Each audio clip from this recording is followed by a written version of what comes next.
वइन कुंतुम अला सफरिन वलम तजिदू कातिबन फरिहानुम मखबूजा।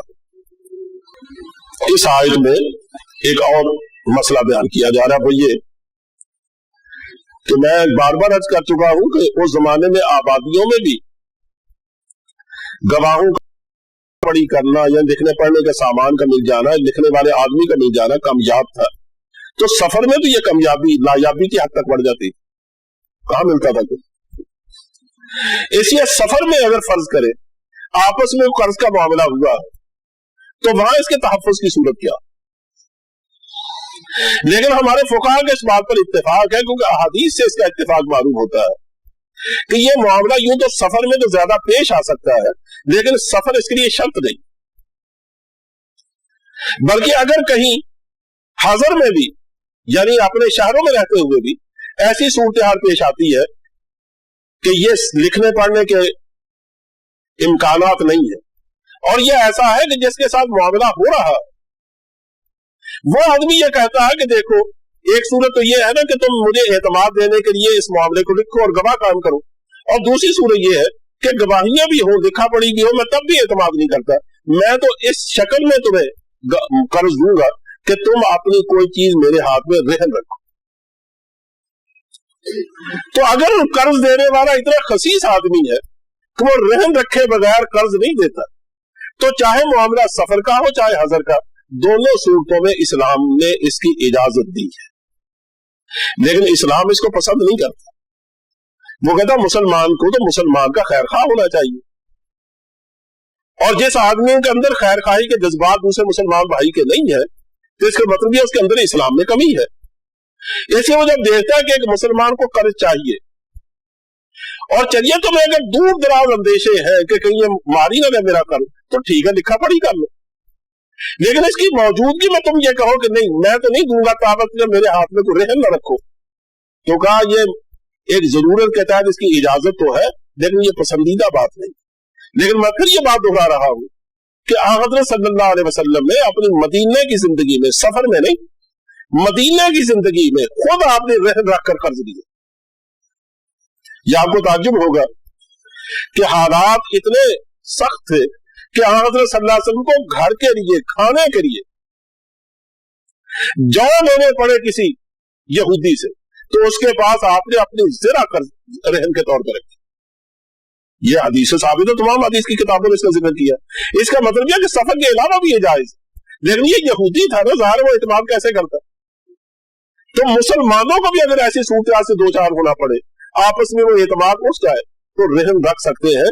लेकिन उसके बारे में ये बात याद रखिए कि जो चीज आप अपने पास रहन रखते हैं उसको आप बतौर जमानत के अपने पास कब्जे में तो रख सकते हैं, लेकिन उससे मुनाफा नहीं उठा सकते, उससे फायदा नहीं उठा सकते। वो अगर मकान है तो मकान मालिक मकान को हक है कि वो उसको किराए पर दे दे, लेकिन कब्जा आप क्या रहे, या आप किसी को किराए पर दे दे ताकि आपके वो कब्जे में रहे, लेकिन उसका जो किराया है वो मालिक मकान को जाएगा, आप उससे फायदा नहीं उठा सकते। आप अगर कोई अपनी चीज रहन पर रखकर उससे फायदा उठाते हैं तो अपने पैसे कर्ज देकर उससे फायदा उठाने, दोनों में क्या फर्क है? वो भी सूद है, ये भी सूद है। यानी मैंने किसी को 10 लाख रुपया दे दिया और मैंने कहा कि हर महीने मुझे इस पर 50,000 पर सूद मिलना चाहिए, और अगर ऐसा नहीं तो मैंने उसको 10 लाख का मकान दे दिया, आप उसने उसको किराए पर चढ़ा दिया 10,000 माहवार पर, तो मैं उसने मुझे 10,000 रुपया नहीं दिया, आप वो खुद उससे 10,000 लेता रहा, तो दोनों शक्लों में फर्क क्या है? यानी इसमें भी मैंने इस सूरत में भी अपना फायदा उठाया और उस सूरत में फायदा उठा रहा हूं अपने कर्ज का, तो फायदा उठाना कर्ज से यही तो सूद है।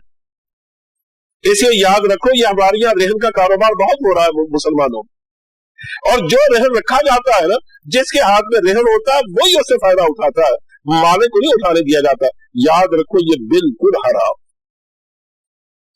हाँ अगर वो जानवर है कोई, बस किसी आदमी ने इसे घोड़ा दे दिया, अब वो घोड़ा अपने कब्जे में रखेगा तो उसको चारा भी तो डालेगा।